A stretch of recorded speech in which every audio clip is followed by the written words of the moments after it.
ओम नमो भगवते वासुदेवाय। Shrimad Bhagavad Gita, the supreme knowledge source on this earth. इस पृथ्वी का सबसे बड़ा ज्ञान भंडार, ज्ञान का स्रोत, जिसको हम कहते हैं श्रीमद् भगवद गीता, जिसका आज 5वां सेशन है। इंडस यूनिवर्सिटी, IKS और CIS की तरफ से मैं आप सभी का स्वागत करता हूं और आप सभी लोगों को यह शुभकामना देता हूं कि अब जो हम श्रीमद् भगवद गीता में प्रवेश करने जा रहे हैं, उसमें जो भगवान के द्वारा गाया हुआ गीत है, भगवान के शब्द हैं, भगवान के भाव हैं, भगवान की हाजिरी है, भगवान की उपस्थिति है। और वहां पे हम अर्जुन के माध्यम से, महर्षि वेदव्यास के माध्यम से हम ऋणी हैं इनके, जिनके कारण हमको यह ज्ञान की प्राप्ति आज मनुष्य जीवन में हो रही है। हम सौभाग्यशाली हैं कि हमें ऐसा मौका, हमें ऐसा अवसर मिल रहा है। इंडस यूनिवर्सिटी के माध्यम से आप सभी का पुनः पुनः स्वागत है। आप सबसे अनुरोध है कि चूंकि हम अध्याय 2 में प्रवेश करने जा रहे हैं, इसलिए हम पहले 3 बार ओम का उच्चारण करके इसमें प्रवेश पाने के लिए लायक बनेंगे। कोई भी काम करने के लिए उसके लिए पहले हमें एलिजिबिलिटी गेन करनी पड़ती है, उसके लायक बनना पड़ता है, उसके योग्य बनना पड़ता है। और इसलिए आप सब आंख बंद करके, अगर आप जूता पहने हैं तो निकाल दीजिए, अगर आपने चमड़े का बेल्ट धारण किया है तो उसको भी निकाल सकते हैं, निकाल दीजिए। क्योंकि यह केवल और केवल शास्त्र नहीं, यह उससे ऊपर की चीज है। यह केवल मनोविज्ञान नहीं, मन के परे की बात है। मन से आत्मा की यात्रा है, मन से परमात्मा की यात्रा है। इसलिए हमें बाहर से और अंदर से शुद्ध होना चाहिए। इसलिए अंदर से शुद्ध होने के लिए प्रभु श्री कृष्ण ने, द्वारकाधीश ने खुद ही कहा है ओम का उच्चारण। इसलिए आप 3 बार ओम बोलेंगे।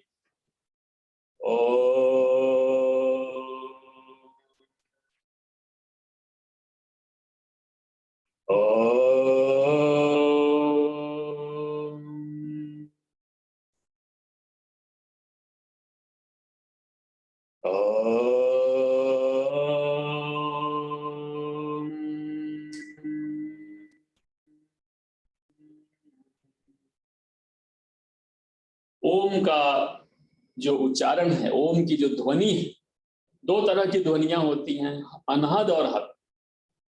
यह कहीं टकराव नहीं होता है। जो भी इसके अलावा आप कोई शब्द का इस्तेमाल करते हैं, वहां टकराव होता है। जैसे जीभ से, तालु का, दांत से, अलग अलग जगह पे टकराव होता है। ये सब ध्वनियां ओम से पूरी तरह से अलग हैं। उन्हें हम नॉइज कह सकते हैं, उनको हम प्रदूषण कह सकते हैं। लेकिन ओम नाभि से प्रारंभ होना चाहिए, तब आपकी बांसुरी बजेगी और उससे सुमधुर स्वर उत्पन्न होता है। इसलिए ओम का जो प्रादुर्भाव है, ओम का जो उच्चारण स्थान है, जो उसका सोर्स है, वो नाभि से होना चाहिए। इसीलिए हमने आपसे कहा कि आप नाभि से ओम 3 बार बोलें। अब मैं प्रभु का एक बार पुनः ध्यान करके और उनको धन्यवाद ज्ञापित करूंगा, क्योंकि हम अध्याय 2 में प्रवेश कर रहे हैं श्रीमद् भगवद गीता में। आप हमारे साथ, चूंकि यह उच्चारण के लिए भी आवश्यक है कि हम बार बार इसका प्रैक्टिस करें। नेक्स्ट, इसलिए आप उसको पढ़ें और हमारे साथ आप उसका उच्चारण भी करें।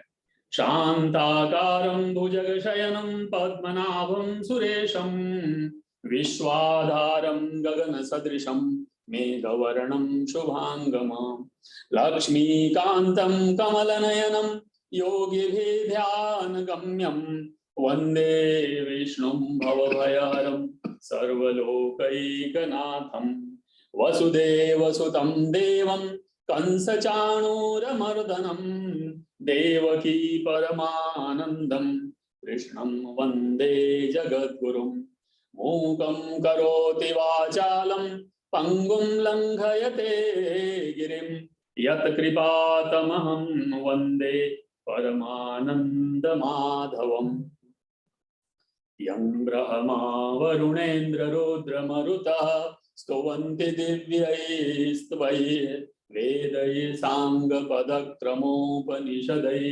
गायन्ति यं सामगा ध्यानावस्थितद्गतेन मनसा पश्यन्ति यं योगिनो यस्यान्तं न विदुसुरासुरगणा देवाय तस्मै नमः। नेक्स्ट, महर्षि वेदव्यास के हम ऋणी हैं, इसलिए हम उनका पहले ध्यान करेंगे, उनको नमन करेंगे। नमो सुते व्यास विशाल बुद्धे फुल्लारविन्दायत पात्र नेत्रम येन त्वया भारत तैलपूर्णः प्रज्वालितो ज्ञानमय प्रदीपः। सभी पार्टिसिपेंट्स से अनुरोध है कि 2 मिनट हमें दें, कि जिससे कि हम पीछे क्या पढ़ चुके हैं, क्या जानते हैं, उसके बारे में एक बार रिवीजन कर लेते हैं। अध्याय 1 में मैंने लिख रखा है यहाँ पे, अध्याय 1 में आपने देखा 47 श्लोक हैं।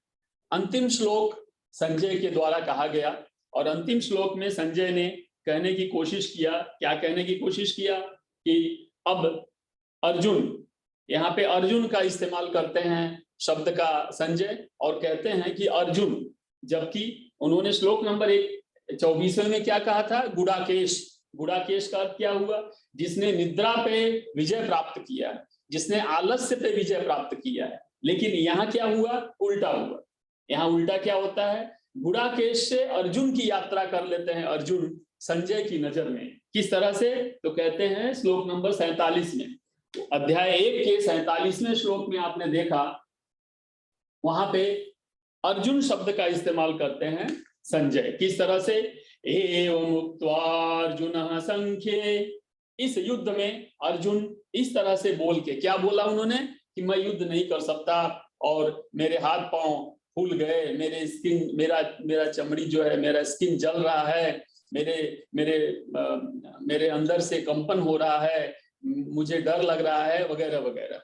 इसके बाद उन्होंने क्या कहा, रथोपस्थ उपविशत्, पीछे जाके रथ पे बैठ गए। आप ध्यान दो कि जब 1.24 यानी श्लोक नंबर 24 में जब गुड़ाकेश बन के अर्जुन दोनों सेनाओं के मध्य में अपना रथ को ले जाने के लिए अच्युत भगवान कृष्ण से अनुरोध करते हैं, उस समय वो गांडीव धारण करके खड़े होकर के वहां पे जाते हैं, और बीच में एकदम योद्धा और वीर की तरह हो जाते हैं। लेकिन श्लोक नंबर 47, अध्याय 1 के 47 तक आते आते जो गुड़ाकेश है वो अर्जुन बन जाते हैं। मतलब वो युद्ध की भावना उनके अंदर से समाप्त हो जाती है, और लगभग कायरता, जिसको कह सकते हैं कायरता, ऐसा भाव उनके अंदर, ऐसा व्यवहार भी उनका दिखता है। इसलिए श्लोक नंबर 47 के बाद जब हम अध्याय 2 में प्रवेश कर रहे हैं, वहां पे क्या आ रहा है, पहला श्लोक आपको बता दूं, दूसरे अध्याय में टोटल 72 श्लोक हैं, 72।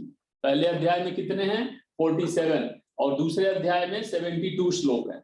72 में से आज हम 1 से लेके 10वें श्लोक तक का अध्ययन करेंगे, क्योंकि 11वें श्लोक से भगवान श्री कृष्ण आगे पूरा का पूरा बहुत लंबा सेशन लेते हैं, और हमें उसमें ज्यादा समय लगेगा, और उसका भाव भी अलग प्रकार का है। इसलिए बीच में एक जंक्शन है, और उस जंक्शन पे हम आपको कुछ असाइनमेंट्स वगैरह भी देंगे, आपसे बातें भी करेंगे। तो 1 से 10 तक का आज हम अध्ययन करेंगे। अध्याय 2 का जो नाम है वो पहले आप जान लें, और क्यों ऐसा कहा जाता है वो जान लीजिए। फिर श्लोक नंबर हम 1 लेते हैं अध्याय 2 का, वापस जो संजय से ही प्रारंभ होगा। अध्याय 1 संजय से खत्म होता है, और अध्याय 2 संजय से प्रारंभ होता है। मतलब संजय ने कंटिन्यूटी मेंटेन किया हुआ है, वो बार बार संजय यहाँ पे 1 से 2 के बीच में लिंक का काम करते हैं। तो हमारे जीवन में भी आप समझने की कोशिश करें, हमारे जीवन में भी जो लिंक है, जो ब्रिज है, जो बीच का मध्यस्थता है, वो बहुत ही महत्वपूर्ण है। कई बार 2 लोगों के बीच बनती नहीं है, आपस में उनका एक दूसरे से नहीं पड़ता है, तो हम बीच में किसी व्यक्ति को रखते हैं जो दोनों को समझाता बुझाता है, और बीच का जो झगड़ा है उसको समाप्त करता है। तो संजय यहाँ पे ब्रिज का काम कर रहे हैं, बहुत ही महत्वपूर्ण काम है संजय का। संजय के ऊपर आप चाहे तो पीएचडी कर सकते हैं, संस्कृत के जो लोग हैं या इस विषय के लोग हैं, तो संजय का बहुत ही महत्वपूर्ण स्थान है यहाँ पे। इसलिए ओम अथ श्रीमद् भगवद गीतासु उपनिषत्सु ब्रह्म विद्यायां योग शास्त्रे श्री कृष्णार्जुन संवादे सांख्य योगो नाम द्वितीयोऽध्यायः। सांख्य योग इसका नाम है। ओम हरि ओम तत्सत्। ओम नमो भगवते वासुदेवाय। सांख्य योग अंग्रेजी में इसको नॉलेज, एनालिटिकल नॉलेज का नाम दिया गया है। और योग योग यानी ऐसा योग जहां पे मनुष्य का नॉलेज से, ज्ञान के साथ मिलन होता है। मतलब कि अभी तक अज्ञानी व्यक्ति था, कौन? अर्जुन। अर्जुन को अज्ञानी अगर कहा जाता है यहाँ पे, तो अब ये कह रहे हैं कि अब वो अज्ञानी ज्ञान को प्राप्त होगा, इसीलिए इस अध्याय का नाम है। और ज्ञान देता कौन है? तो भगवान कृष्ण स्वयं। इसलिए भगवान श्री कृष्ण जब स्वयं ज्ञान दे रहे हैं तो किसको दे रहे होंगे? जो ज्ञानी नहीं है, ऐसा हम कह सकते हैं। तो यहाँ पे क्या कह रहे हैं? संजय उवाच। उवाच संजय ने ऐसा कहा। क्या बोले संजय? तम तथा कृपयाविष्टम अश्रुपूर्णाकुले क्षणम। तम तथा कृपयाविष्टम, ध्यान दीजिएगा, कृपयाविष्टम अश्रुपूर्णाकुले क्षणम। एक क्षणम मतलब आंख, पूर्णा पूर्ण रूप से, आप समझ गए। तम तथा कृपयाविष्टम अश्रु, अश्रु आंसू, पूर्ण आंसू से भरा हुआ नयन, आंखें उनकी आंसू आंसू से भरी हुई है। विषेदंतम इदं वाक्यम उवाच मधुसूदन। तम तथा मतलब किसको देख करके, किसके प्रति? तम यानी अर्जुन के प्रति। तम तथा कृपयाविष्टम, किस तरह से, किसने कहा? मधुसूदन। मधुसूदन अब आगे बोलने वाले हैं। अब मधुसूदन कौन है? आप जानते हो, जिन्होंने मधु का मर्दन किया था, इसलिए उनका नाम मधुसूदन है। राक्षस अर्थात जो अधार्मिक प्रवृत्ति के लोग हैं, उनका जो सूदन, उनका मर्दन, उनको नष्ट, उनको खत्म करने वाला, यानी अधार्मिकता को खत्म करने वाला। यहाँ पे किसी व्यक्ति को मारने की बात नहीं है। यहाँ पे क्या किया? मधु अर्थात ऐसा व्यक्ति जिसके अंदर बहुत सारे दुराचरण हैं, अपवित्रता है, अधर्म है, अकर्तव्यता है, ऐसे व्यक्ति का सूदन करने वाले का नाम है मधुसूदन। तो कहा उन्होंने वाक्यम उवाच। अब ध्यान दीजिए, केवल उवाच अगर बोलते तो भी चल जाता, लेकिन क्या बोला? वाक्यम उवाच, यानी ऐसे वचन बोले, ऐसे वचन ना, यहाँ वचन महत्वपूर्ण है। आप जानते हो बहुत सारे ऐसे भी संप्रदाय और धर्म है जहां वचनामृतम नाम के ग्रंथ भी हैं।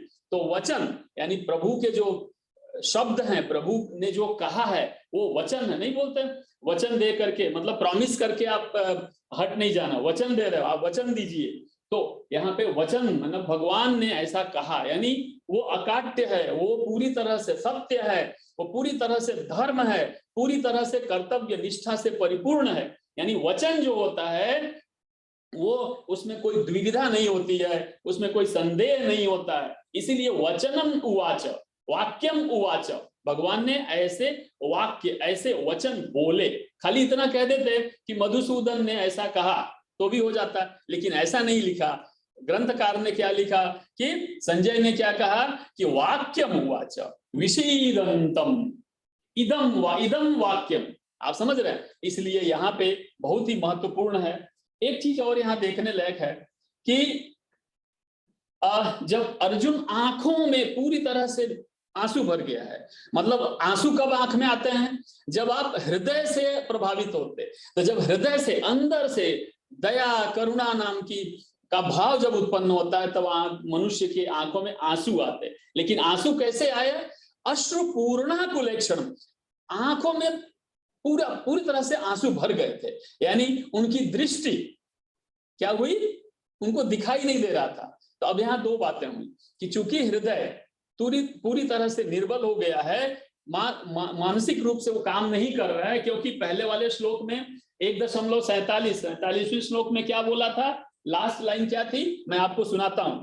शोक संविघ्न मानसः, क्या लिखा था? मानसः। मतलब क्या हुआ कि जो अर्जुन है वो मानसिक रूप से पूरी तरह से टूट गए, मानसिक रूप से। अब मन जहां पे होता है वहीं पे इंद्रियां काम करती हैं, क्योंकि मन इंद्रियों का स्वामी है।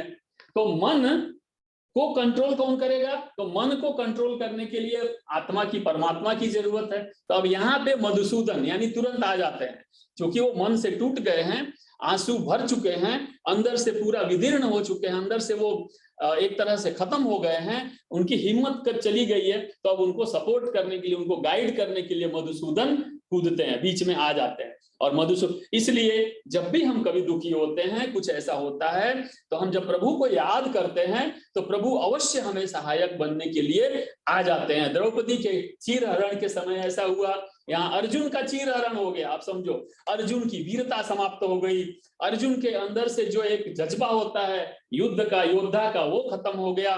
वो अपनी परिस्थितियों से लड़ने के पक्ष में नहीं है। वहां पे भगवान कृष्ण, क्योंकि उन्होंने 11 बार भगवान कृष्ण को याद किया, 7 अलग अलग नामों से पिछले अध्याय में, तो भगवान को आना ही आना है। भगवान तो भक्त वत्सल है, प्रेम से भरे हुए होते हैं। इसलिए अपने शिष्य को हृदय से टूटा हुआ देख के, जबकि उनके नेत्रों से दिखाई नहीं दे रहा है, लेकिन कृष्ण को अंदर से भगवान दिखाई देते हैं, भगवान को याद कर, इसलिए भगवान वहां पे आ जाते हैं और अर्जुन को दृष्टि देते हैं। आप देखो, यहाँ नेत्रों की शक्ति अवरुद्ध हो गई है, और आप आगे चल के देखेंगे 11वें अध्याय में भगवान उनको दिव्य चक्षु देते हैं, दिव्य नेत्र देते हैं।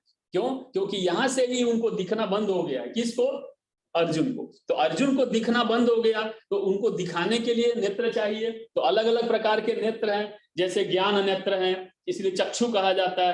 तो यहाँ भगवान उनको आंसू खत्म करने के लिए नेत्र से दिखाई देने लगे, उनकी बुद्धि खुल जाए, हृदय से वो वापस वीरता और योद्धता के रूप में आ जाएं। तो इस चीज के लिए भगवान वापस उनको मधुसूदन के रूप में, क्योंकि वो कायरता को नष्ट करने वाले हैं, इसलिए भगवान यहाँ पे आते हैं। और अगले श्लोक में आप देखेंगे कि भगवान ने क्या कहा।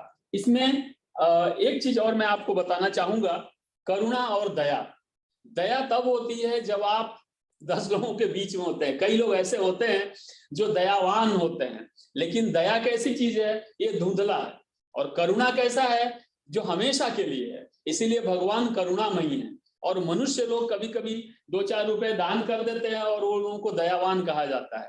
तो दया बहुत ही छोटी चीज है, करुणा बहुत बड़ी चीज है। करुणा मतलब कंपैशन, दया यानी पिटी ऑफ, किसी पे नहीं कि कोई भिक्षा मांग रहा है, भिक्षुक है, तो चलो यार 10 रुपया दे दिया, तो दया खा करके आप देते हैं। जबकि आप करुणा जब होती है तो प्रभु के लिए है। आप चाहे गलती करो या गलती ना भी करो, बस भगवान को शब्द से, मन से, भाव से भी समर्पित हो जाओ, तो भगवान करुणामयी है। लेकिन हम कभी कभी क्योंकि दया जो है वो घमंड को पैदा करती है। अगर मैंने 100 रुपया दान दिया दया खा के, तो मैं अहंकारी बन जाऊंगा। लेकिन करुणामयी जो होता है वो उसके कभी अहंकार नहीं आता है। इसलिए यहाँ पे भगवान दयामयी नहीं हो रहे हैं। यहाँ भगवान लिखा है कि who was over with pity, जो मतलब दया का पात्र बन गया है। लेकिन भगवान दया नहीं कर रहे हैं, भगवान करुणा कर रहे हैं। अर्जुन दया के भाव में है, मतलब अर्जुन को दया की दृष्टि में, दया के सिचुएशन में आ गए, लेकिन भगवान उनके ऊपर करुणा बरसाएंगे। इसलिए आगे चले। श्री भगवान वाच, बहुत महत्वपूर्ण है। मैं प्रारंभ करूं उससे पहले ही आपसे पूछ लेता हूं, बताइए यहाँ पे भगवान, पहली बार भगवान शब्द का इस्तेमाल पूरे श्रीमद् भगवद गीता में सबसे पहली बार भगवान शब्द का इस्तेमाल हुआ है। आप समझो, यहाँ पे श्री कृष्ण उवाच भी हो सकता था। यहाँ पे श्री कृष्ण के इतने सारे नाम हैं, मधुसूदन उवाच भी हो सकता था, लेकिन क्या आया? भगवान उवाच। अब आप समझो कि भगवान कहाँ निवास करते हैं? हृदय स्थल में। तो हृदय स्थल में जो निवास करते हैं वो भगवान। तो बोला अब भगवान आए, क्यों? क्योंकि अर्जुन हृदय से टूट गए थे, तो भगवान आते हैं। अगर कोई दूसरे नाम से यहाँ पे संबोधन होता तो केवल उतने का ही भाव रह जाता। भगवान यानी पूरी तरह से संपूर्ण, यानी जहां पे पूर्णता ही पूर्णता है।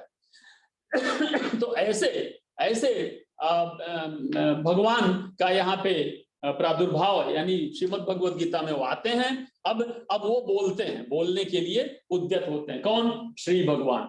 तो भगवान कब बोलेंगे? जब उनका शिष्य, जब उनका भक्त चाहेगा, जब उनका भक्त उनको याद करेगा। तो अर्जुन ने उनको याद किया और कहा, इसलिए भगवान आते हैं और क्या बोलते हैं? भगवान बोल रहे हैं, इसलिए मैं ध्यान से सुनिएगा। ओ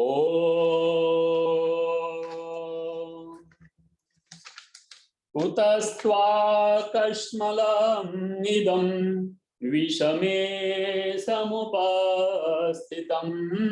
कुतस्त्वाकश्मलम्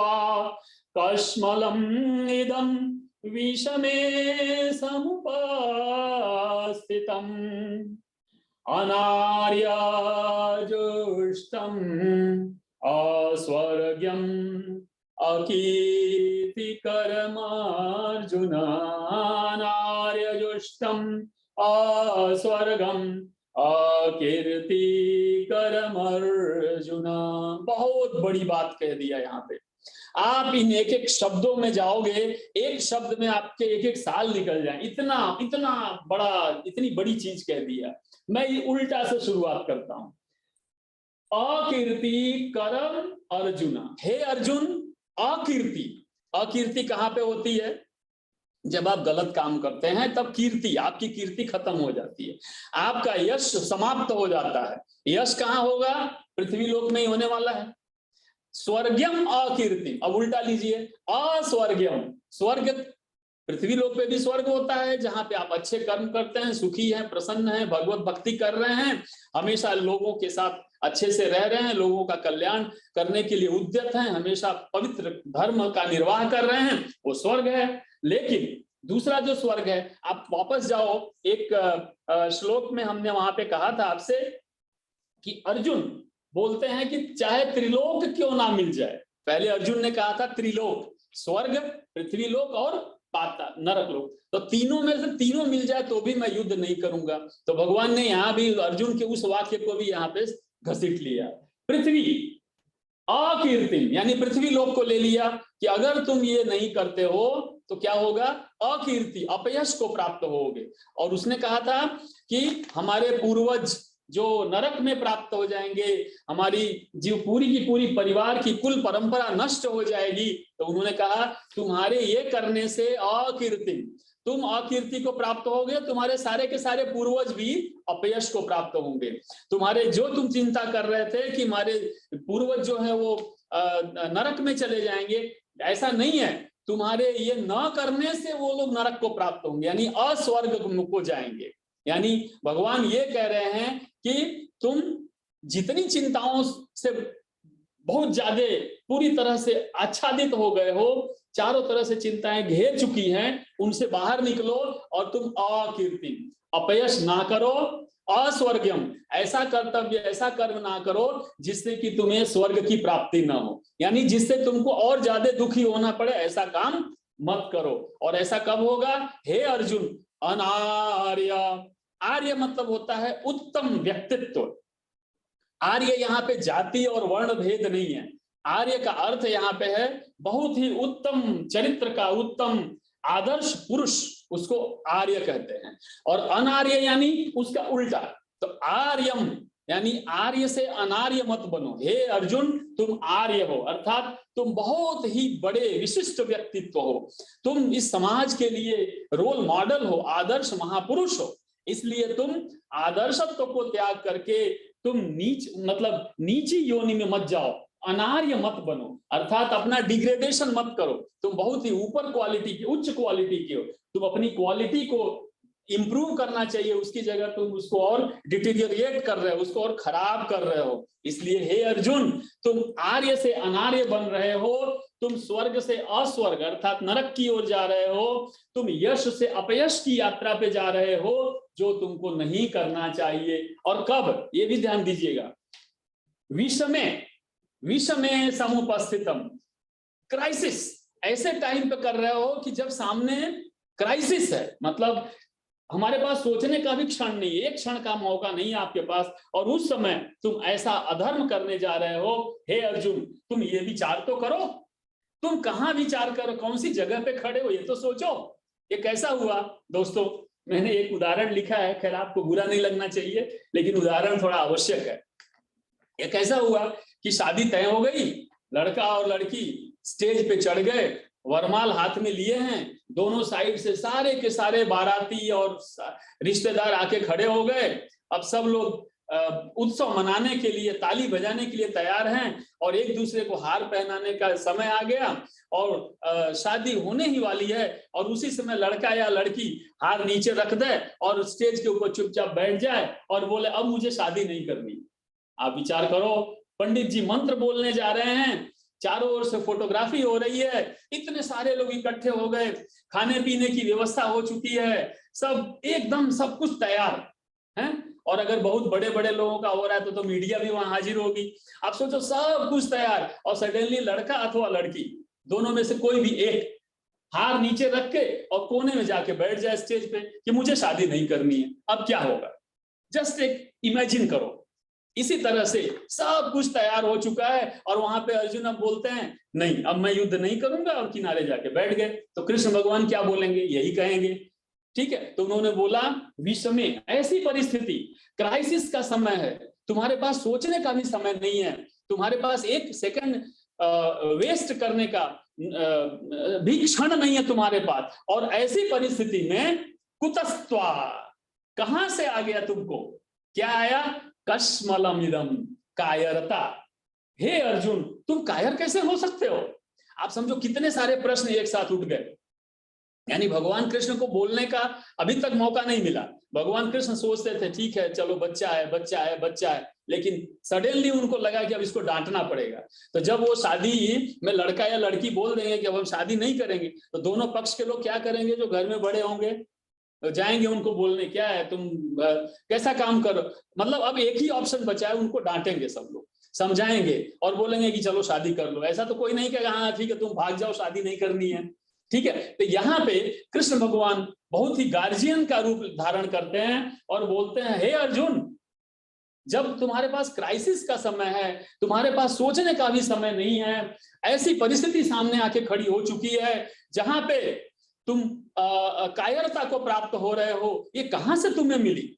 आप समझिए, और श्री कृष्ण भगवान ये भी कहने की कोशिश कर रहे हैं कि मैं तुमको बचपन से देख रहा हूं, और बचपन से मैंने तुमको हमेशा वीरता के ही रूप में देखा है। एक अच्छे आर्य, बहुत ही बड़े मनुष्य, अच्छे समाज से तुम आते हो, तुम्हारा संस्कार इतना बढ़िया है, तुम्हारे परिवार में, तुम्हारे पीढ़ी में कहीं कहीं पे कायरता नाम का लक्षण नहीं दिखाई देता, तो तुमको कहां से मिल गया। वो ये कहने की कोशिश कर रहे हैं कि तुम जिस वंशज से आए हो, जिस कुल परंपरा से आए हो, जिस गुरुकुल, जिस गुरु से तुमने शिक्षा ग्रहण की है, जिन भाई और परिवार में तुम रहते हो, वहां किसी में कोई कायरता नाम का लक्षण नहीं है, तुम्हारे अंदर ये लक्षण कहां से आ गया। और भगवान को एक और है, अगर भगवान को मैं मनुष्य के रूप में देखता हूं तो एक और चीज यहाँ पे सामने आती है, और वो क्या, उनको ये हो रहा है कि भाई इसको लाने वाला मैं, इसका मैं रथी, इसका मैं दोस्त। तो दुनिया में लोग ये कहेंगे कि यार भगवान कृष्ण आप अर्जुन के साथ थे और आपके होते हुए वो कैसे कायर बन गया। तो भगवान के ऊपर भी अगर मैं मनुष्य रूप में देखता हूं तो उनके ऊपर भी आएगा कि आपके रहते ऐसा हुआ। तो यहाँ भगवान के लिए भी क्वेश्चन खड़ा हो जाता, क्यों हो मेरी हाजिरी में, और मेरा दोस्त, मेरा अपना भाई, क्योंकि पृथा के पुत्र हैं तो कजिन है, चचेरे भाई भी है, तो बोलते हैं कि तुम्हारे अंदर ये लक्षण आए कहां से, ठीक है। तो यहाँ पर इतने सारे प्रश्न एक साथ खड़े होते हैं। दोस्तों आप समझो कि यहाँ पे भगवान के अंदर की पीड़ा कितनी होगी, अंदर उनके कितना दर्द हुआ होगा ये कहते कहते कि मेरा अपना अर्जुन ऐसा कैसे हो सकता है। इसके बाद हम आगे लेते हैं एक, तो इसमें आश्चर्य भी होता है भगवान को। आश्चर्य क्यों, क्योंकि कैसे ये हो सकता है, भगवान को प्रश्न भी हो रहा है और उसको वो डांट भी रहे हैं, उसको समझा भी रहे हैं, अलग अलग प्रकार से भगवान उसको कहने की कोशिश कर रहे हैं कि हे अर्जुन तुम इसमें से किसी भी तरह से बाहर निकलना ही पड़ेगा तुमको, आविष्ट यानी तुम चारों ओर से ऐसे कायरता से कैसे घिरे हो, कैसे घिरे हो सकते हो, इसलिए उन्होंने ऐसा कहा। एक चीज मैं आपको बता दूं, लेकिन आर्य जो है, आर्य की परिभाषा हम लिख के लाए थे आपको बताने के लिए कि आर्य क्या क्या कर सकते। तो आर्य को कहते हैं पुण्यात्मा मनुष्य। जो व्यक्ति पुण्यात्मा है, अर्थात जो पुण्य ही केवल करता है, ऐसा व्यक्ति जो केवल और केवल धार्मिक आचरण करता है, उसको आर्य कहते हैं। दूसरा होता है साधारण मनुष्य। साधारण मनुष्य कौन सा होता है? जो संसार में आदर को प्राप्त करता है, केवल सांसारिक रूप से आदर को प्राप्त करता है। और एक होता है विचारशील मनुष्य। विचारशील मनुष्य क्या करता है? वो पुण्यात्मा तो होंगे ही होंगे, वो अपने कल्याण की बात सोचते हैं, अपना और अपने समाज को आगे ले जाने के कल्याण के मार्ग पे चलते हैं। इसलिए ऐसे लोगों को आर्य कहा गया है, इसको अन्यथा न लिया जाए। अब मैं लेता हूं श्लोक नंबर 3, बहुत ही बढ़िया है। ये भी भगवान खुद, भगवान के शब्द आप समझो, ये शब्दों के ऊपर अगर आप अध्ययन करें और एक एक शब्द के बारे में आप सोचें, आपका अंदर से प्रफुल्लित हो जाएंगे, आनंदित हो जाएंगे। आपको लगेगा ओ इतने अच्छे ढंग से भगवान अपनी बात को कह रहे हैं, क्या हम इसका कुछ अंश ग्रहण कर सकते हैं अपने जीवन में? क्या हम अपने, अच्छा एक चीज और समझो, भगवान का यहाँ कोई स्वार्थ नहीं है, निस्वार्थी होकर के ऐसे अर्जुन को वो समझा रहे हैं। और यहाँ पे जो शब्द का इस्तेमाल उन्होंने किया है बहुत जबरदस्त है। पहले उन्होंने कहा, इससे पहले वाले श्लोक में 2.2 में अर्जुन कहा, अब देखो अंतिम शब्द इसका देखो, अकीर्ति करम अर्जुन। हे अर्जुन, क्यों? क्योंकि अब अर्जुन जो है, संजय ने भी अर्जुन कहा, क्यों? क्योंकि वो पीछे जाके बैठ गए। तो अर्जुन उनका जो बेसिक है, साधारण मनुष्य है। अब नीचे जब जाओगे श्लोक नंबर 3 में जाइए, बस यहाँ पे वो क्या, पार्थ। अब उनको लगता है कि यार ये तो कुछ गड़बड़ है, ये नहीं समझने वाला है, चलो इसकी माँ का याद दिलाते हैं, इसके खानदान की याद दिलाते, इसके कुल की याद दिलाते। तो यहाँ पे भगवान ने कहा क्लैव्यम पार्थ पार्थ नई तत्त्वयुपपद्यते। हे पार्थ, उन्होंने कहां से प्रारंभ किया? पृथा, मतलब उनकी जो माँ है, जो उनकी बुआ जी हैं कृष्ण की, उनका सुपुत्र। तो कहते तुम तो क्षत्रिय हो, क्षत्रिय वंश से, और क्षत्रिय ही केवल नहीं हो, क्षत्रियों में उत्तम किस्म के क्षत्रिय हो, और वहां से तुम बिलोंग करते हो, तुम उस खानदान से आते हो, हे पार्थ। तो पहले उनको लगा, इससे पहले वाले श्लोक 2.2 में क्या लगा? अर्जुन। तो वहां पे उन्होंने अर्जुन का नाम लिया, ठीक है। और जब 2.3 में आते हैं तो उन्होंने पार्थ का नाम लिया। आप समझिएगा। और कौन कह रहा है? भगवान, भगवान कह रहे हैं, आप समझो। भगवान जो पूरे ब्रह्मांड का मालिक है, ब्रह्मांडाधिपति, कह रहे हैं हे अर्जुन, तुम कायरता को मत प्राप्त हो, तुम्हें कहां से मिला? और उनको लगा इतना कहने के बाद भी अर्जुन के अंदर कुछ भी हुआ नहीं, वैसे का वैसे ही पड़ा रहा होगा। लगा भगवान को कि ये सुन ही नहीं रहा है, तो चलो इसको जगाते हैं। अब जगा के जाके हाथ से तो हिलाएंगे नहीं, तो उन्होंने दूसरे शब्द का इस्तेमाल किया। और क्या बोला? हे पार्थ, महापार्थ नैतत्त्वयुपपद्यते क्षुद्रम हृदय दौर्बल्यम त्वत्तिष्ठ परंतप। और दूसरा क्या शब्द का इस्तेमाल किया? परंतप। देखिएगा बहुत मजेदार है, परंतप, बहुत बढ़िया शब्द है। और भगवान को लगता है कि ये जो व्यक्ति है अर्जुन, ये ऐसे नहीं मानेगा, इसको कुछ और ट्रीटमेंट। तो भगवान यहाँ थोड़े से और गंभीर हो जाते हैं, भगवान यहाँ और ज्यादा सीरियस हो जाते हैं, और थोड़े और स्ट्रिक्ट हो जाते हैं, थोड़े और ज्यादा कठोर बनने की कोशिश करते हैं। भगवान कठोर हो नहीं सकते, लेकिन परिस्थिति ऐसी है जब वो डांटते हैं एक तरह से। और क्या कहते हैं? हे अर्जुन, तुम पार्थ हो, हे अर्जुन तुम अर्जुन नहीं हो, हे अर्जुन तुम पृथा पुत्र हो, तुम समझने की कोशिश करो कि तुम क्लैव्यम, तुम नपुंसक कैसे हो सकते हो? ओहो हो, आप विचार करो कि आप एक तरह से अगर ऐसा कहें, अशुद्ध भाषा में मैं बोलूं, तो मैं अगर किसी को नपुंसक कहूं तो वो गाली हो जाएगी। यानी भगवान एक तरह से हर तरह से उसको डांटना शुरू कर देते हैं, हे नपुंसक। बस यही नहीं बोला उन्होंने, नहीं तो इनडायरेक्टली तो भगवान ने बोला क्यों तुम नपुंसक हो, ऐसा बोल दिया भगवान ने। यानी कितने लेवल तक डांटने की कोशिश किया। नहीं तत्त्वयुपपद्यते, ये तुम्हारे लिए उचित नहीं है। हृदय दौर्बल्यम, आप दिमाग से देखिएगा कि हृदय की दुर्बलता, यहाँ पे मानसिक नहीं, भगवान कहां से कहां तक ले गए। श्लोक नंबर 47 में मानसः शब्द का इस्तेमाल किसने किया? संजय ने। संजय ने कहा कि मानसिक रूप से अर्जुन बीमार पड़ गया है, इसलिए वो गुडाकेश से अर्जुन बन जाता है, और भगवान उस मानसिक रूप से जो पूरी तरह से टूट गया है, उसको अर्जुन संबोधित करके कहते हैं कि तुम अकीर्ति को प्राप्त हो रहे हो, तुम अपयश की ओर जा रहे हो, तुम अस्वर्ग नरक की ओर जा रहे हो। ये तुम्हारे खानदान में किसी के पास ऐसी कायरता नहीं थी। और उसके बाद फिर कहते हैं कि अगर सोचो कि तुम इस नपुंसकता को प्राप्त हो गए और तुम ये नहीं करते हो, तो पार्थ यानी तुम्हारा पूरा का पूरा खानदान नपुंसक माना जाएगा। पूरे के पूरे वंशज में सभी लोगों को लोग गालियां देंगे। कहने का इनडायरेक्ट अर्थ ये हो गया। और क्या बोले? ये तुम्हारे लिए उचित नहीं है, यानी तुम ऐसा कर्म ना करो कि जिसके कारण से तुम्हारा पूरा का पूरा कुल का नाम खराब हो जाए। अतः हे अर्जुन, तुम हृदय की दुर्बलता, अब समझिएगा, मानस से शुरू हुआ और भगवान ने क्या कहा कि ये मानसिक नहीं है, ये हृदय की दुर्बलता है। एक चीज और समझिएगा, मैं थोड़ा इसको अलग ढंग से लेना चाहता हूं। हृदय की दुर्बलता, उन्होंने ये कहने की कोशिश किया कि जब भगवान हृदय में रहता है, भगवान कहाँ रहते हैं? हृदय में। हृदय और भगवान ने खुद कहा है, इसीलिए भगवान ने कहा जब मैं तुम्हारे हृदय में हूं, तुम समझो, जब मेरे जैसा भगवान तुम्हारे हृदय में निवास कर रहा है और तुम दुर्बल हुए, अर्थात इनडायरेक्टली तुम मुझे भी दुर्बल बनाने की कोशिश कर रहे हो। तो उन्होंने उसको ऐसे लांछन भी देने की कोशिश किया कि अगर तुम ऐसा करोगे तो मुझे भी लोग दुर्बल कहेंगे, तुम तो दुर्बल हो ही रहे हो, भगवान का भी नाम यहाँ पे बर्बाद हो जाएगा, भगवान के प्रति लोगों की श्रद्धा भी समाप्त हो जाएगी। कि अर्जुन जब हृदय से टूट गया था और हृदय में भगवान निवास करते हैं, तो भगवान की शक्ति भी यहाँ पे फीकी दिखाई पड़ती है। और अर्जुन, तुम इस दुर्बलता यानी हृदय का दुर्बलता जो है उसका त्याग कर दो। और हृदय कभी दुर्बल नहीं हो सकता है, क्योंकि हृदय हमेशा पवित्र और धार्मिक होता है।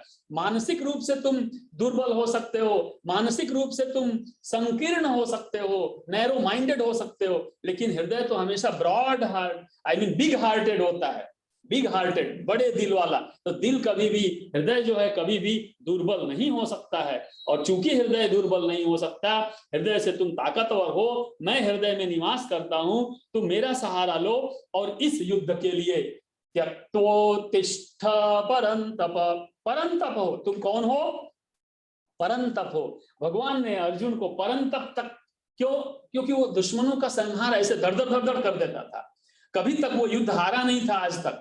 आज तक जो व्यक्ति युद्ध हारा नहीं है, जिसके तप से, जिसके डर से, जिसके तेज से उनके जो सामने के पक्ष के लोग हैं वो डरते थे, जलन होने लगती थी, मृत्यु को प्राप्त हो जाते थे, अधर्म से धर्म को प्राप्त हो जाते थे, ऐसे लोग, ऐसे व्यक्तित्व हो तुम। हे पार्थ, तुम परंतप हो। हे अर्जुन, तुम पार्थ हो। हे पार्थ, तुम परंतप हो। यानी भगवान अर्जुन को यात्रा करवा रहे हैं। आप समझने की कोशिश करिए, अर्जुन से शुरू होता है, पार्थ को बीच में संबोधन करते हैं, पूरे खानदान को याद दिलाते हैं, और अब अर्जुन को खुद को याद दिलाते हैं, तुम कौन हो। उसके अंदर श्रद्धा, उसके अंदर आत्मविश्वास बढ़ाने की कोशिश करते हैं। अगर किसी को कहा जाए कि तुम इस खानदान से बिलोंग करते हो, तो उसको गौरव होगा, उसको गर्व होगा, उसको लगेगा मैं इस खानदान से हूं। और उसके बाद कोई कहा जाए कि इस खानदान से हो और तुम खुद भी इससे महान हो, तो उस व्यक्ति का आत्मविश्वास बढ़ता है। तो भगवान इन परंतप कह के अर्जुन का आत्मविश्वास बढ़ाने की कोशिश कर रहे हैं। उनको कह रहे हैं तुम नीच श्रेणी से निकल के अपने आप को याद करो और ऊपर की ओर जाओ। जिस तरह से हनुमान जी को जब लंका में जाना था, तो जामवंत ने हनुमान जी को उनकी शक्ति का याद दिलाया था कि हनुमान जी आप तो इतने शक्तिशाली हो। तो हनुमान जी को याद, अरे अरे मैं तो शक्तिशाली हूं, और फिर उन्होंने जंप किया और लंका चले गए। तो यहाँ पे भगवान परंतप कह के अर्जुन को जगाने की कोशिश करते और कहते क्या है? त्यक्तो, त्याग कर दो। किसका त्याग करो? हृदय के अंदर जो कायरता है, हृदय के अंदर दुर्बलता है, हृदय जो तुम्हारा नपुंसक होता चला जा रहा है, उसका त्याग करो और खड़े हो जाओ, उठो। किस काम के लिए? परंतप। अब परंतप कह के ये भी कहने की कोशिश कर रहे हैं कि तुम्हारे सामने तुम्हारे जो लोग खड़े हैं, तुम्हारे दुश्मन हैं, उनको परंतप की भाषा में जवाब दो। इसके लिए तुम खड़े हो जाओ। हे अर्जुन, अब तुम्हारे पास समय नहीं है। यहाँ पे एक और चीज ध्यान दें, भगवान ये कोशिश कर रहे हैं कहने के लिए पार्थ कह के कि तुम्हारी माँ ने तुमको क्या सिखाया वो याद करो। हे पार्थ, क्या माँ ने तुम्हें नपुंसक होना सिखाया है? क्या माँ ने ऐसा पुत्र पैदा किया है कि जो युद्ध में जाने के बाद वहां से नपुंसक की भांति कायर होकर के भाग आवे? क्या तुम्हारी माँ ने तुमको ये सिखाया है? ऐसा कहने की कोशिश कर रहे हैं। और दूसरा, परंतप कह के कह रहे हैं कि आज तक तुमने अपने माँ के जो माँ ने जो तुमको वीरता है और ट्रेनिंग दी है उसका तुमने पालन किया है, इसीलिए तुम्हारा नाम परंतप है। अब तुम परंतप से नीचे की ओर जाओगे तो तुम्हारा नाम भी खत्म हो जाएगा और तुम पूरी तरह से अपने खानदान के लिए लांछन और कलंक बन के रह जाओगे। तो ये भी यहाँ पे कहने की कोशिश कर रहे हैं भगवान। यहाँ पे एक चीज और मैं आपको कहने की कोशिश कर रहा हूं कि चूंकि भगवान वहां खड़े हैं, भगवान हाजिर हैं, इसीलिए किसी भी प्रकार का संदेह तो होना नहीं चाहिए। चूंकि संदेह हुआ अर्जुन को स्वयं पे, इसीलिए वो जाकर के बैठ गए। अर्थात यहाँ भगवान से कनेक्शन अर्जुन का खत्म हो गया था, समझिए। तो जब भगवान से भक्त का कनेक्शन खत्म हो जाता है तो भगवान खुद दौड़ के आ जाते हैं और भगवान बोलते हैं देखो तुम कैसे मुझसे दूर जा सकते हो। क्योंकि आप भगवान के भक्त हैं और भक्त कभी ऐसे मानसिक या हृदय के से अगर कभी भगवान से रुष्ट हो जाता है या भगवान से खिन्न हो जाते हैं तो भगवान खुद ही बोलते हैं तुम चिंता ना करो, तुमने मुझे एक बार याद किया ना, मैं हाजिर। तो भगवान उसको सपोर्ट करने के लिए तुरंत युद्ध में आके खड़े हो जाते हैं। तो यहाँ पे भगवान, यहाँ पे कृष्ण केवल नहीं बोल रहे हैं, यहाँ पे केवल कृष्ण नाम का व्यक्तित्व नहीं है, यहाँ भगवान पूर्ण रूप से हाजिर होकर के अर्जुन को अपने हाथ में लेते हैं, उसको सहारा देते हैं। इसीलिए यहाँ से हमें ये सीखना है कि अगर घर में बच्चे कभी कोई जिद कर दें या बच्चे अगर कुछ गलती कर देते हैं तो बड़ों का कर्तव्य ये नहीं है कि वो भी उनसे नाराज हो जाएं या बड़े उनसे मुंह मोड़ लें। बड़ों का धर्म है, बड़ों का कर्म है, क्योंकि बड़े बड़े हैं, इसलिए उनको बच्चों को संभालते हुए, उनको माफ करते हुए और उनको सहारा देते हुए उनको आगे बढ़ने के लिए उनको सपोर्ट करना चाहिए, सहारा करना चाहिए। ऐसा भगवान ने, नहीं तो भगवान बोलते थे ठीक है लड़ना तो लड़ो, ना लड़ना ना तेल लेने जाओ, मुझे क्या लेना देना है, तुमको लड़ना है तो लड़ लो और नहीं लड़ना तो ना लड़ो, तुम्हारा राज्य भाइयों का झगड़ा है, मैं लो चला। और वो क्या करते, रथ से नीचे उतरते और बोलते ठीक है तुम लड़ो या ना लड़ो, मैं चला मेरे द्वारका। तो भगवान ऐसा भी कर सकते थे, लेकिन वो भगवान। इसलिए जब हम परिवार में, किसी संस्था में आप बड़े हैं, अगर किसी रिस्पॉन्सिबल जगह पे हैं तो वहां से आप किसी के प्रति द्वेष भाव या किसी के प्रति स्वार्थ भाव नहीं रख सकते हैं। आपको हमेशा ब्रॉड माइंडेड और बिग हार्टेड रहना पड़ेगा। और अगर आपके नीचे काम करने वाले, आपके परिवार में छोटे कुछ भी तरह से अगर गलतियां हो जाती हैं तो उनको संभालना भी आपकी जिम्मेदारी है। श्लोक नंबर 2.4 अर्थात चौथे श्लोक में अब देखिए, यहां से हम आपको एक दूसरे रास्ते पे ले जाते हैं और मैं क्या कहना चाह रहा हूं कि अर्जुन अपनी क्षमता के बारे में अब बात कर रहे हैं। क्षमता, अर्जुन पूरी तरह से कैपेबल है, पूरी तरह से वो उनके अंदर ये योग्यता है, लेकिन फिर भी अब वो किस जगह पे आए वो देखने की कोशिश करें। मैं आपको एक ग्राफ बनाने की कोशिश करूंगा। अगर आप थोड़ा ग्राफ वगैरह के बारे में जानते हैं, ये होता है माइनस माइनस और ये होता है प्लस प्लस, ठीक है। तो अर्जुन यहाँ पे चले गए थे, ये 0 0 है। अर्जुन धीमे धीमे धीमे धीमे यहाँ चले गए थे, इधर जा रहे थे, इधर अकीर्ति, अपयश अर्थात अस्वर्ग की ओर जा रहे थे। और भगवान उनको क्या कह रहे हैं, तुम इधर की ओर जाओ। कहां पे? यश की ओर जाओ, कीर्ति की तरफ जाओ। तो अब क्या हुआ, अर्जुन अब यहां तक आ चुके हैं। अब यहां से अर्जुन धीमे धीमे धीमे धीमे ऊपर की ओर उठेंगे, क्योंकि भगवान उनको उठा रहे हैं। तो कुएं में अर्जुन गिर चुके हैं, अब वहां से भगवान हाथ पकड़ाए, लंबा किए, और ऊपर से नीचे से अर्जुन धीमे धीमे हाथ ऊपर करेगा, और फिर भगवान धीमे से उनका हाथ पकड़ लेंगे, और फिर धीमे धीमे धीमे धीमे उनको खींचेंगे, फिर कुएं के लेवल तक लाएंगे, और फिर उसका उद्धार करते हैं। तो इस तरह से अर्जुन नीचे से अब उठने की कोशिश कर रहा है। अब यहाँ पे देखिएगा, वहां उसने क्या कहा कि मैं नहीं करूंगा, और जाके पीछे बैठ गया। यहाँ क्या बोल रहे हैं, कथम भीष्महं संख्ये, संख्ये मतलब युद्ध, द्रोणम च मधुसूदन। बार बार अर्जुन मधुसूदन क्यों कह रहे हैं, आप ध्यान दे रहे हो?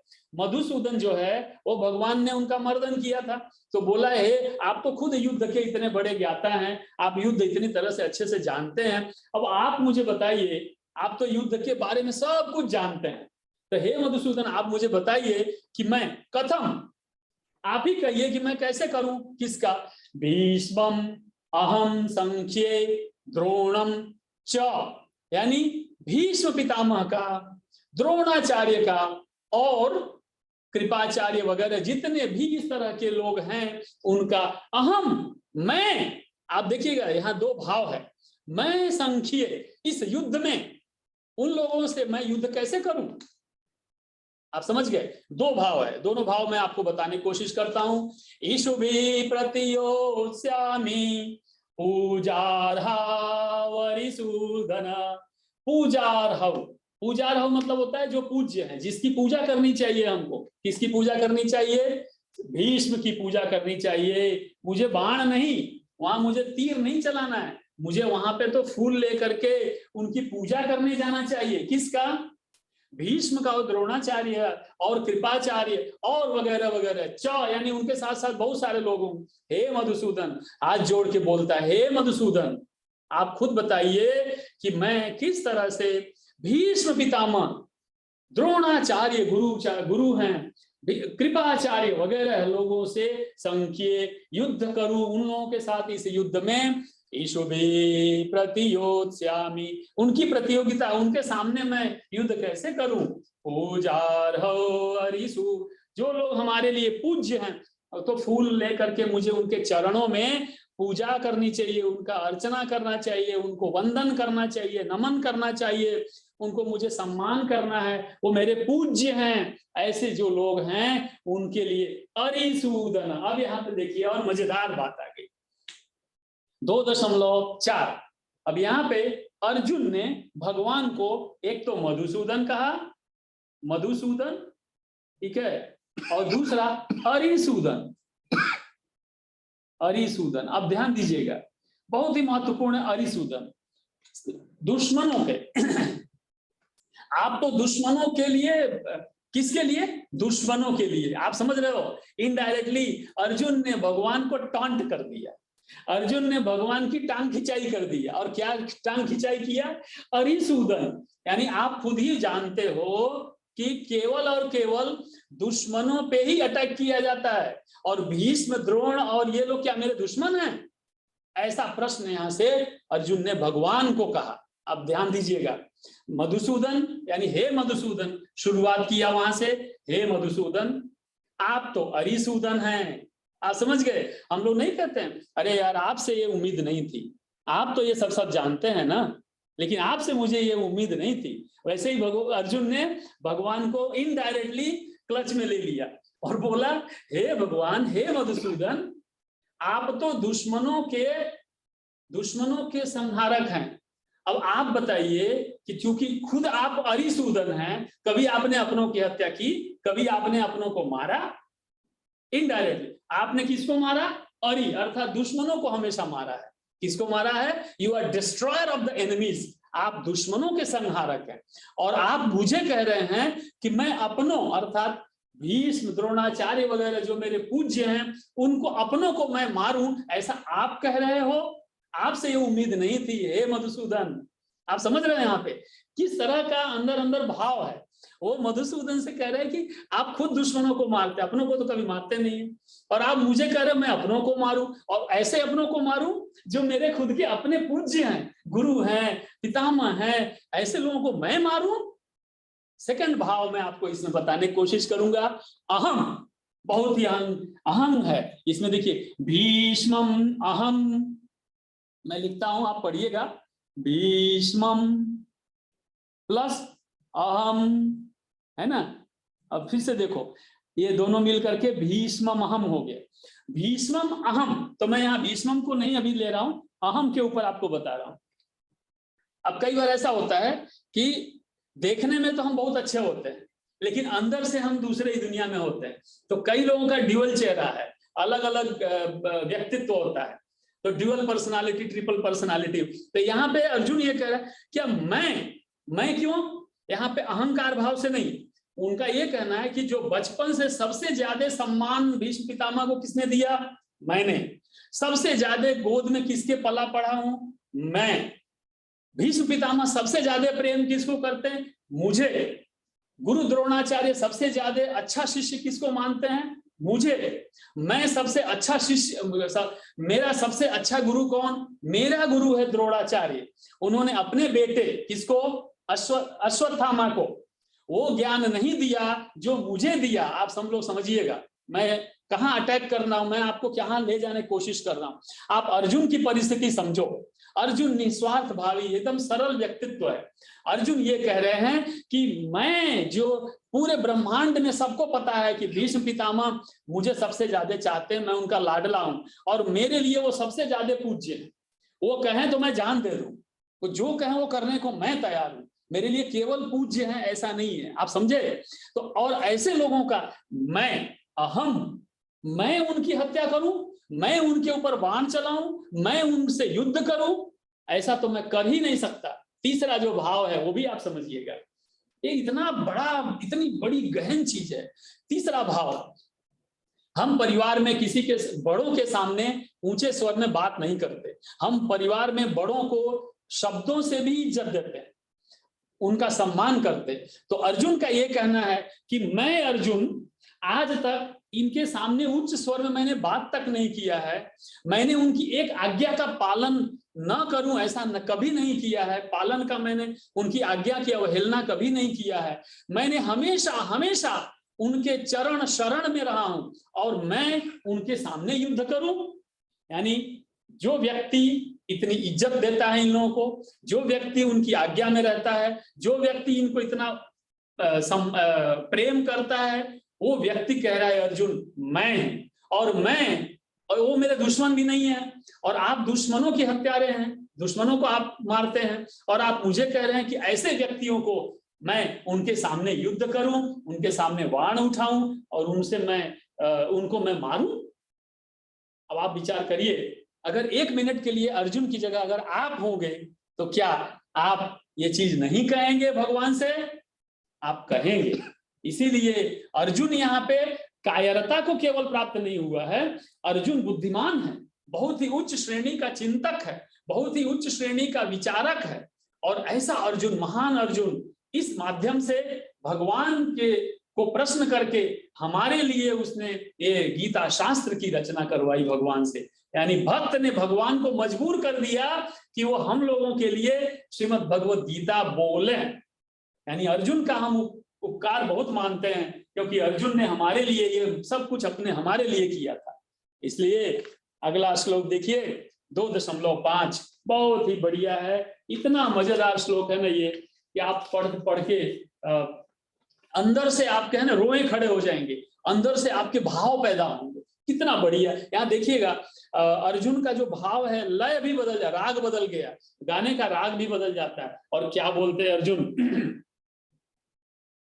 गुरु न हत्वा हि महानुभावान् श्रेयो भोक्तुं भैक्षमपीह लोके। गुरून् हत्वा हि महानुभावान् श्रेयो भोक्तुं भैक्षमपीह लोके। हत्वार्थकामांस्तु गुरूनिहैव भुञ्जीय भोगान् रुधिराप्रदिग्धान्। भुञ्जीय भोगान् रुधिराप्रदिग्धान्। मेरा तो मन ऐसा करता है दोस्तों कि मैं ये श्लोक ही आपको पूरे दिन समझाता रहूं। मेरा मन ऐसा हो रहा है, अभी अभी ऐसा मन में भाव आया कि ये केवल यही एक श्लोक आपको मैं शाम तक, सूर्यास्त तक यही समझाता रहूं, ऐसे मेरे मन में हो रहा है। लेकिन मैं ये कर नहीं सकता, नहीं तो आप लोग मुझे पकड़ के बहुत मारेंगे, इसलिए मैं आपको इसका भाव समझाने की कोशिश करता हूं। बहुत बढ़िया श्लोक है।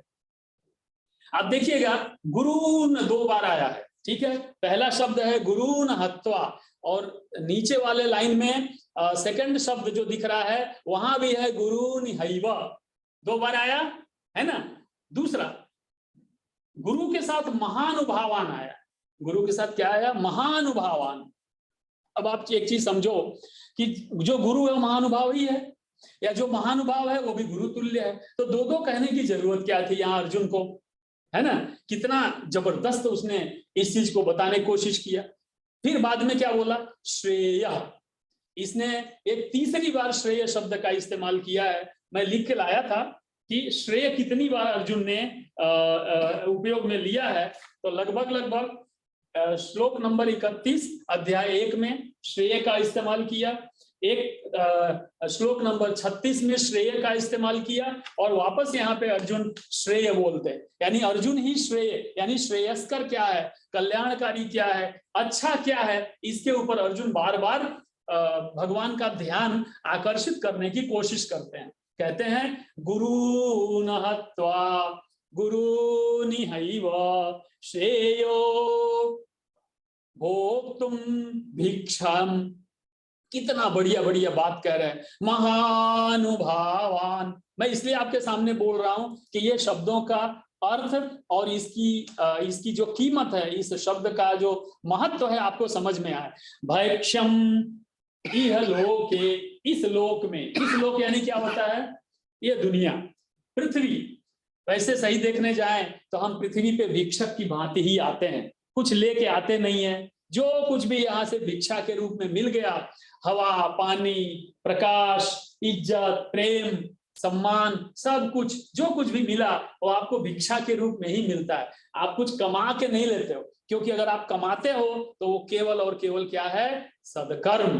केवल एक चीज आप कमाते हैं, वो कर्म है। कर्म के सिवाय आप कुछ कमाते नहीं है। जो कुछ भी है वो सब आपको उधार दिया गया है, आपको भिक्षा में प्राप्त होता है। तो अर्जुन कहने की कोशिश कर रहा है कि जो कुछ भी मुझे भिक्षा के रूप में प्राप्त है, मैं वही लेके संतुष्ट रहूंगा।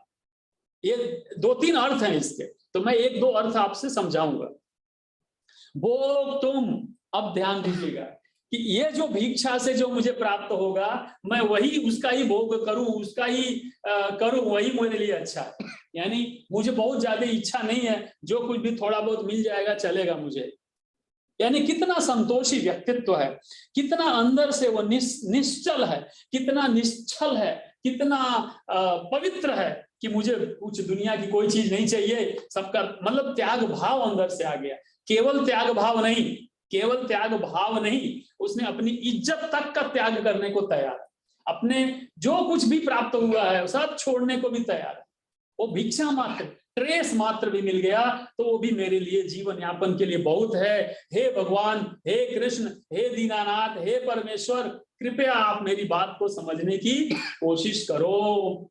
अब वो भगवान को कहने की कोशिश कर रहा है कि आप मेरा सुनो। उसको लगा कि पहला वाला जो श्लोक था वो भगवान ने ध्यान नहीं दिया, आप समझे, क्योंकि भगवान ने यहाँ कुछ कहा ही नहीं। अर्जुन ने कहा कि ये लोग जो है मेरे पूज्य हैं, तो आपको समझ, तो कृष्ण उनको, अर्जुन को लगा कि भगवान लगता है सुन नहीं रहे हैं, इसलिए वो थोड़ा और आगे बढ़ा और एक स्टेप आगे बढ़ के बोलता है कि देखिए, मैं आपकी बात मानने वाला नहीं हूं, चाहे मुझे भीख ही क्यों ना मांगना पड़े, क्यों ना मुझे एकदम दयनीय दशा में जीवन में रहना पड़े, लोके, इस लोक में, इस पृथ्वी पे कैसे भी रहना पड़े, मैं रहने के लिए तैयार हूं, आप मेरी चिंता ना करें।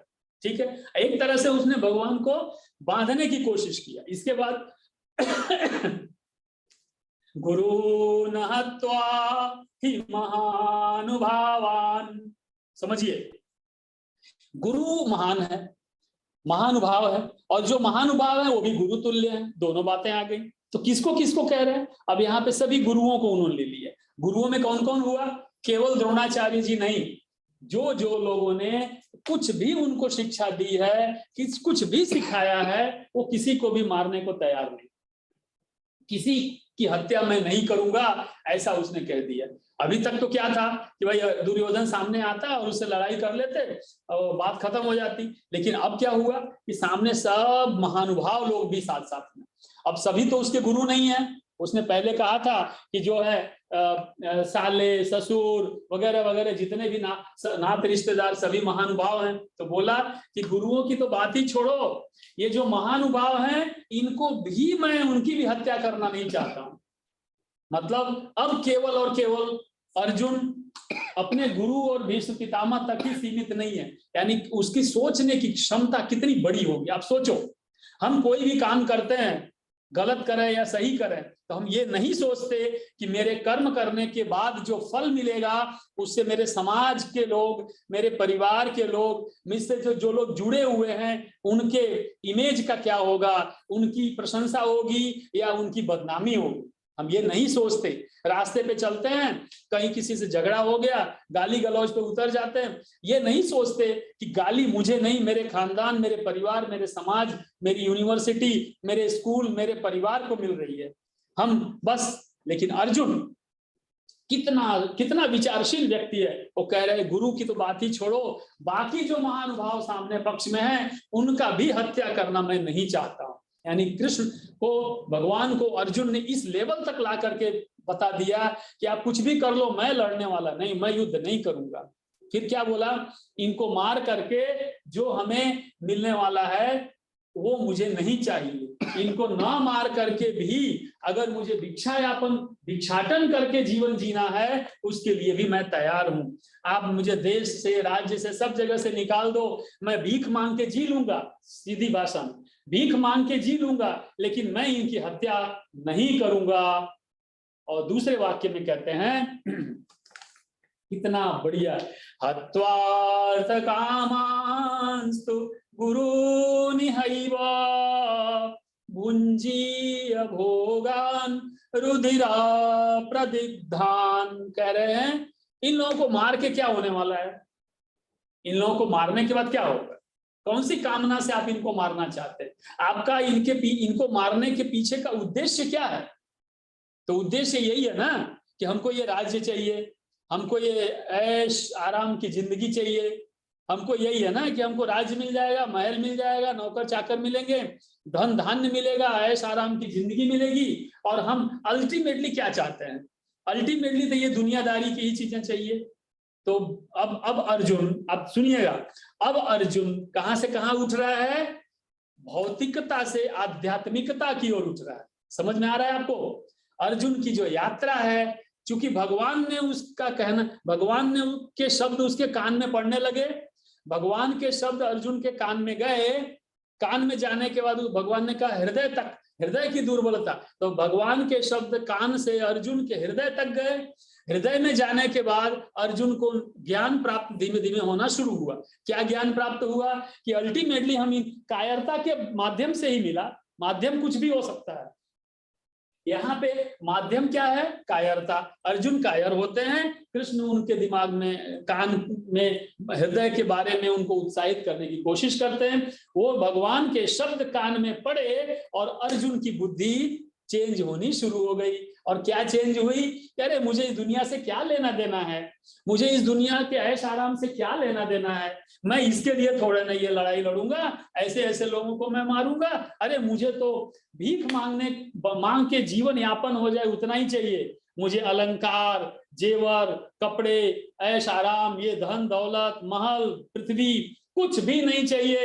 हे भगवान, इनके रक्त से सने हुए भोग, जो ये सब चीजें हैं रक्त से सने हुए होंगे, इनको मारेंगे, सब रक्त रंजित हो जाएगा, और उसके बाद ये भोग क्या मुझे सुख देंगे, ऐसा प्रश्न उसने भगवान को डायरेक्ट कर दिया और भगवान को चैलेंज कर दिया कि अब आप कुछ भी कर लो, इससे नीचे तो मैं नहीं जाऊंगा, अब आप कुछ भी करोगे, मैं इससे तो खराब परिस्थिति में नहीं होने वाली, लेकिन वो भी मुझे स्वीकार्य है, वो भी मेरे लिए श्रेयो, बहुत बढ़िया चीज है, बोला वो भी मेरे लिए श्रेष्ठ है, वो भी मेरे लिए चलेगा नहीं, मेरे लिए वो श्रेष्ठ होगा। क्या? भीख मांगना भी मेरे लिए श्रेष्ठ होगा। अब एक चीज समझिए, इसका जो अब सेकंड भाव है वो ये है, भीख मांगने से भी उसकी बदनामी होने वाली है। ओ ये किस खानदान का है देखो, तो बोलता है वो बदनामी मैं सहन कर लूंगा, लेकिन गुरु और महानुभाव लोगों को मारकर जो बदनामी मुझे मिलेगी वो मैं सहन नहीं करना चाहता हूं। आप समझ रहे हो बात को? यानी अर्जुन पूरा तुलनात्मक अध्ययन कर रहा है। एक श्लोक, ये केवल एक यही श्लोक ले लेना तो ये श्लोक पे पीएचडी हो जाए। वो कह रहे हैं कि मैं इनको मार के जो मुझे अपयश प्राप्त होगा, मुझे अस्वर्ग की यात्रा करनी पड़ेगी, जो मुझे दुख होगा, उसके बाद का जो संताप मेरे मन में भरा रहेगा, जो रक्त रंजित दुनिया में देखूंगा, मैं जिंदा भी मृत्यु के समान रहूंगा, वो मुझे सहन नहीं होगा। इसलिए वो सहन कर ना करना पड़े, उससे अच्छा कि मैं भीख मांग के जो बेइज्जती होगी, कष्ट होगा, जो दुख होगा, मैं वो सहन करने के लिए तैयार हूं। हे भगवान, मुझे लोग थप्पड़ मारे, गाली दे, लात मारे, भीख दे ना दे, वो भी मुझे स्वीकार्य है। इस लेवल तक अर्जुन ने सोचा। ये तीसरा अर्थ मैंने आपको बताया। इसके अंदर 2 बार गुरु का आया, गुरु न हत्वा गुरु निहैव, गुरु को मारना नहीं है मुझे, उनका मैं सम्मान करता हूं, पूजन करता हूं। और गुरु निहैव, और उनको मार के मैं करूंगा क्या? क्या मुझे एंजॉयमेंट मिलेगा? कौन सा सुख मिल जाएगा मुझे? मुझे कोई सुख की प्राप्ति की कोई इच्छा नहीं है। ऐसा कह के श्रेय शब्द का इस्तेमाल ये तीसरी बार अर्जुन ने किया है, और बहुत ही अच्छे से अंदर से हिंसा त्याग की भावना अर्जुन के अंदर आई। और क्यों आई? क्योंकि भगवान कृष्ण ने कान में कुछ कहा। तो जैसे ही भगवान कुछ कहते हैं, भगवान की हाजिरी भी हमारे लिए बहुत ही महत्वपूर्ण। यहाँ तो भगवान ने कहा है। अब अर्जुन का नेक्स्ट श्लोक नंबर 6 है। अर्जुन ने कहा 7 पे देखते हैं, कोशिश करते जल्दी जल्दी थोड़ा ले लूं। 6 अर्जुन ने कहा न चैतद्विद्महाकतरन्नो गरीयो यद्वा जयेमा यदि वा नो जयेयो याने वहत्वा न जिजीविषामा सेवस्थिता प्रमुखे धार्तराष्ट्रा। अब मैंने आपको जैसे कहा था, ये जो ग्राफ है उसमें देखिए अर्जुन नीचे आ गया था। अब अर्जुन यहाँ से थोड़ा ऊपर उठते हैं, ऊपर उठ के लगभग 0 लेवल पे आ गए। यहाँ पे बहुत ही बड़ी बात कह दिया। अब अर्जुन पूरी तरह से लगा कि भगवान सुन नहीं रहे हैं, तो चलो इनके ऊपर ही जिम्मेदारी डाल देता हूँ, इनको ही मैं कह देता हूँ कि आपको जो करना है आप करो, अब मैं कुछ करने वाला नहीं हूं। ऐसा करके न चैतद्विद्मा कतरन्नो गरीयो यद्वा जयेमा यदि वा नो जयेयु। यद्वा जयेमा, हम जीतेंगे, यदि वायो नो, हम जीतेंगे कि नहीं जीतेंगे, क्या आपको मालूम है? नहीं मालूम। वो कह रहे हैं हे भगवान, आप कह रहे हो कि लड़ाई लड़ लो, युद्ध कर लो, आप ही बताओ। मान लो हम युद्ध करते हैं, अब कहां पे आया? पहले तो मैं युद्ध नहीं करूंगा, अब कहां आ गए? मान लो कि मैं युद्ध करूं भी। यानी थोड़ा सा अर्जुन नीचे से ऊपर आए, और ऊपर आकर के बोलते अच्छा ठीक है, चलो आपकी बात मान लिया। अगर मैं आपकी बात मान भी लेता हूं, अब ये रिजल्ट ओरिएंटेड है, आप समझ रहे हो? लाइफ में जब कोई काम करते हैं तो उसके परिणाम और दुष्परिणाम, अच्छा रिजल्ट आएगा या खराब, उसके बारे में एक बार सोचते हैं। जब हम कोई ऑर्गेनाइजेशन में गोल बनाते हैं, गोल सेटिंग करते हैं, टारगेट सेट करते हैं, तो भी हम सोचते हैं अच्छा ये करना अच्छा है कि ये करना अच्छा। अब अर्जुन यहाँ आ गया कि पहले तो मुझे करना नहीं है, फिर भी अगर आप कहते हो तो मैं मान लो युद्ध करूं, मान लो, तो अब आप बताओ कि वो जीतेंगे कि हम जीतेंगे? क्या आपको पता है?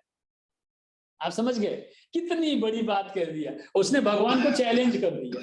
अब आप बताओ, मुझे बोलो, आप निर्णय दो। ठीक है, डिस्कशन से आर्गुमेंट पे आ गया।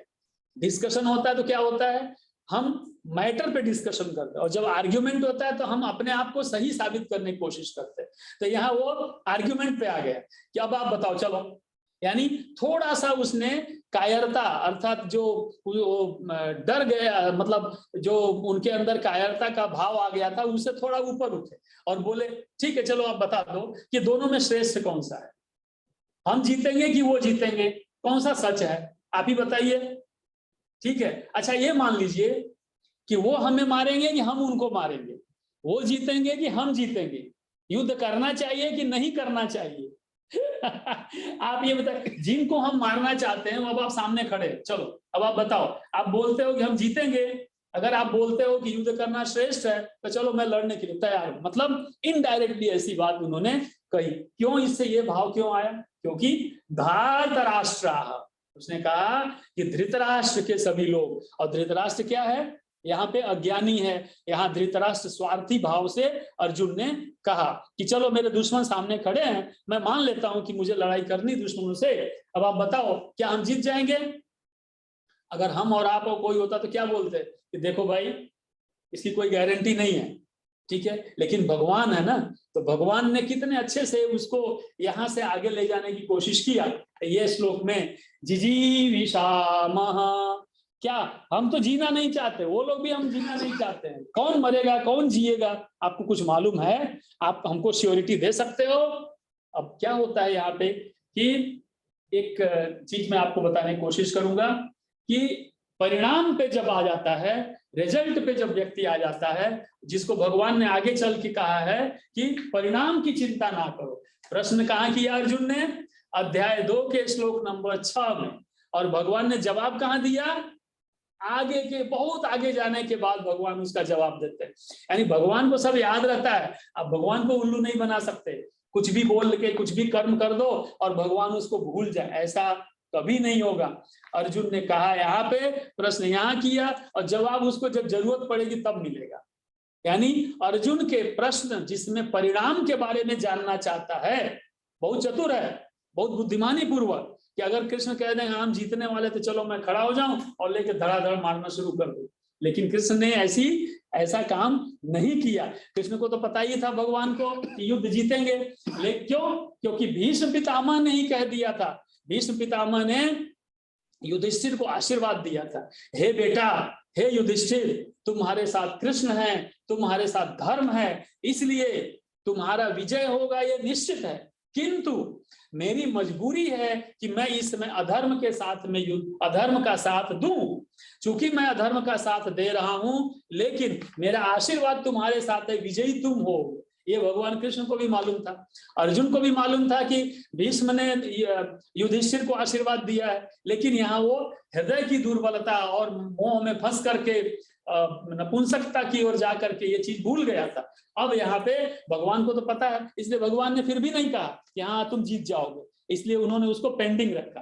तो भगवान जब रिजल्ट जरूरत है तभी देते हैं। तो यहाँ पे उसने प्रश्न किया, जवाब बाद में मिलता है। यहाँ पे एक तो ये चीज है, और दूसरी बात जो यहाँ पे आई है, मैं आपको बताऊं, तुलसीदास ने भी कहा है कि भक्त के वचन की लाज रखने के लिए भगवान स्वयं अपने वचन को भंग करते हैं। यानी भगवान अपने आप को पाप में डालने की कोशिश भी करते हैं कभी कभी अपने भक्त के उद्धार के लिए, आप समझे? तो यहाँ पे ये भाव भी लक्षित होता है। श्लोक नंबर 7 इसको हम लेते हैं इस समय, बहुत ही अच्छा। अगेन, कार्पण्य दोषो पहता स्वभाव पृच्छामि त्वां धर्म सम्मूढ़चेता यश्रेयः स्यान्निश्चितं ब्रूहि तन्मे शिष्यस्तेऽहं शाधि मां त्वां प्रपन्नम्। मैं ये श्लोक समझाऊंगा, इस समय नहीं, समय हो गया है, लेकिन ये श्लोक में एक चीज आपको बोल के ये पूरे अगले एक हफ्ते के लिए आपको एक छोटा सा एक्सरसाइज देता हूं। यहाँ ध्यान दीजिएगा, ये श्लोक में बहुत ही मजेदार है। यहाँ पे अब अर्जुन क्या बन गया? शिष्य, शिष्यस्तेऽहं शाधि मां त्वां प्रपन्नम्। अब अर्जुन शिष्य बन गया। लो, ये तो बढ़िया बात हो गई, मजा आ गया यहाँ पे क्या मजा आया? कार्पण्य दोषोपहत स्वभाव पृच्छामि त्वां धर्म सम्मूढ़ चेता शिष्यस्तेऽहं शाधिमां त्वां प्रपन्नं यश्रेयस्यान्निश्चितं ब्रूहि तन्मे। बस यहाँ पे अब समाप्त हुआ। अर्जुन खत्म, आप समझ गए? अर्जुन नाम का व्यक्ति यहाँ पे समाप्त हो जाता है। अर्जुन नाम का जो भाव है वो समाप्त हो जाता है। क्यों? क्योंकि अर्जुन शिष्यस्तेहम, मैं आपका शिष्य हूं, मैं आपका शिष्य हूं। दोस्तों ये बहुत ही महत्वपूर्ण है। यहां से आगे हम अगले सेशन में 20 तारीख को लेंगे, जिसमें मैं आपको बताऊंगा यहाँ कृष्ण गुरु नहीं है, समझिएगा, भगवान है ये। और यहाँ पे शिष्य के भाव में अर्जुन भक्त बन जाता है। क्यों? क्योंकि आगे क्या लिखा है? शरणागति को प्राप्त हुआ। शाधिमाम त्वाम प्रपन्नम, प्रपन्नम शाधिमाम त्वाम, वो शरणागति, गुरु अर्थात यहाँ भगवान, भगवान की शरणागति को प्राप्त होता है। कौन? अर्जुन। अर्जुन कौन? अब अर्जुन नहीं, वो शिष्य है। अब यहाँ से जो यात्रा प्रारंभ होगी वो भगवान और भक्त की यात्रा होगी। यहाँ से गुरु और शिष्य की यात्रा शुरू होगी, यहाँ से धर्म की यात्रा शुरू होगी, यहाँ से सही अर्थों में आध्यात्मिक यात्रा शुरू होगी। यहाँ से मोह समाप्त हो गया, यहाँ से कल्याणकारी यात्रा प्रारंभ होगी। यहाँ जो कुछ भी अब आप आगे सीखेंगे वो कायरता के परे सीखने वाले हैं। आप अब योद्धा की तरह आगे बढ़ेंगे। योद्धा, आपके जीवन में जो भी कठिनाइयां हैं उनका समाधान अब मिलेगा आपको। यहाँ से आगे चलते हुए आपको किसी भी प्रश्न का, समस्या का समाधान आगे के सभी श्लोकों में एक श्लोक में आपको प्राप्त होने वाला है। इसीलिए निश्चितम ब्रूहि तन्मे, निश्चितम, निश्चित करके, निश्चित कल्याणकारी हो ऐसी बात ब्रूहि, आप कहिए, तन में, आप मुझे कहिए। आप समझ गए? अब यहां से कृष्ण आदेश देंगे, भगवान यहां से आज्ञा देंगे, और कौन करेगा? कौन करेगा? शिष्य। अर्जुन नहीं करेगा, शिष्य करेगा। इसलिए अब आगे से मैं, चूंकि ये क्षण बहुत ही महत्वपूर्ण है, इससे अच्छा समय, इससे अच्छी बात कुछ हो ही नहीं सकती है, जहां पे एक भक्त भगवान की शरणागति में जाता है, पूर्ण शरणागति को प्राप्त होता है। यहाँ से अब हम अगले दिन इसकी बातें करेंगे। तब तक के लिए श्री कृष्णार्पणमस्तु। ओम नमो भगवते वासुदेवाय। हरि ओम तत्सत्।